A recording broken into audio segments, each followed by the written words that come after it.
So ఇప్పుడు మీరు చెప్పారు కదన్న, ఇదివరకు ఏంటంటే తెలుగు వాచింగ్ ఎంత, తెలుగు కామెంటరీకి రీచ్ ఎంత ఉండేది. Over a period of time ఇప్పుడు మీరు చెప్పిన అన్నీ చూస్తుంటే ఇవన్నీ కూడా ఆ నంబర్స్కి యాడ్ ఆన్ అవుతున్నాయని అనిపించింది నాకు. 100%. ఇప్పుడు మాకు మొదట్లో నెంబర్స్ వచ్చాయి. అప్పుడు అసలు ఎవరు తెలుగు ఫస్ట్ కామెంటరీ చూసేవాళ్ళు కాదు, కామెడీ చేసేవాళ్ళు. బాల్ కిందకి వెళ్ళాడు, క్యాచ్ పట్టాడు అంటారేంటి, బంతి గాల్లోకి వెళ్ళి అంటారేంటి, ఇవన్నీ కామెడీ చేసేవాళ్ళు. సో స్లోగా ఏమైందంటే మాకు కూడా అప్పుడు కొత్త వ్యూవర్ ఎలాగా ఇష్టపడుతున్నాడు అని తెలుసుకోవటానికి మాకు టైం పట్టింది. ఎందుకంటే it is a fresh product. Already ఉన్నాయి మిమిక్ చేయటం, అవి ఇమిటేట్ చేయటం పెద్ద కష్టమేం కాదు. ఫస్ట్ టైం కదా స్లోగా స్టార్ట్ అవటం, వ్యూవర్ ఏది ఇష్టపడుతున్నారు ఇట్లాంటివన్నీ ఫైండ్ అవుట్ చేయడానికి టైం పట్టింది. సో ఒక్కసారి ఏం చేస్తున్నారు, ఏం ఇష్టపడుతున్నారు అని అర్థమైన తర్వాత we know what to do.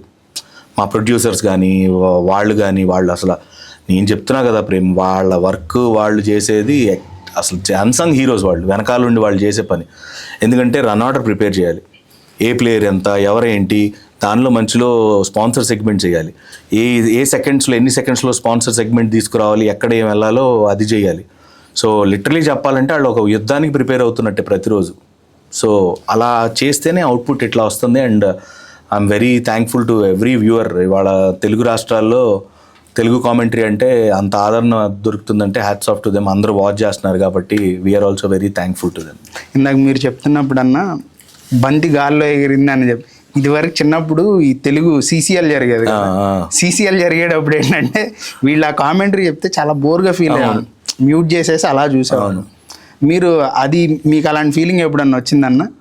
అంటే మీరు ఆడియన్స్ ఏది కోరుకుంటున్నారు అని మీరు రీసెర్చ్ చేసుకునేటప్పుడు సో ఇవన్నీ కూడా మీ దృష్టిలో పెట్టుకున్నారా? అంటే ఇందులో ఒక చిన్న పాయింట్ ఉంది ప్రేమ్. ఇదేంటంటే ఒక ప్రతి బ్రాడ్కాస్ట్ కానీ ఇప్పుడు సినిమానే తీసుకోండి, బ్లాక్ అండ్ వైట్ కలర్ రావడానికి కొంచెం టైం పట్టింది. ఇప్పుడు కలర్ చూస్తున్న వాళ్ళకి బ్లాక్ అండ్ వైట్ పెడితే చూడగలుగుతారా? చూడలేరు. సో ఒక ట్రాన్సిషన్ పీరియడ్ అనేది ఉంది అక్కడ. సో మీరు అంటున్నట్టు సీసీఎల్ జరిగినప్పుడు దేర్ వర్ కామెంటేటర్స్, వాళ్ళకు కూడా చాలా క్రెడిట్ ఇవ్వాలి, వాళ్ళని ఏమి తక్కువ కాదు. ఎందుకంటే ఇన్నేళ్ళు వాళ్ళు చేసిన వర్క్ కానీ వాళ్ళు ఒక టెంప్లెట్ వాళ్ళ వరకు వాళ్ళు సెట్ చేశారు. సో వాళ్ళు ఒక టెంప్లెట్లో కామెంటరీ చేసేవాళ్ళు. సో ఒకళ్ళని చూసి ఒకళ్ళు అలానే కామెంటరీ నడిచేది. నాకు ఐఎమ్ సో ప్రౌడ్, నాకు గొప్పగా, నాకు చాలా గర్వంగా నాకు అనిపించే విషయం ఏంటంటే తెలుగు కామెంటరీకి నేను ఒక టెంప్లెట్ సెట్ చేశాను. అంటే నాకు ఎవరెవరైతే మాతో పాటు చేస్తున్నారో వాళ్ళందరూ ఒకళ్ళని చూసి ఒకళ్ళు చేయటమే, ఇదంతా నేర్చుకుంటారు. We are all humans, we just watch each and every one and we do it.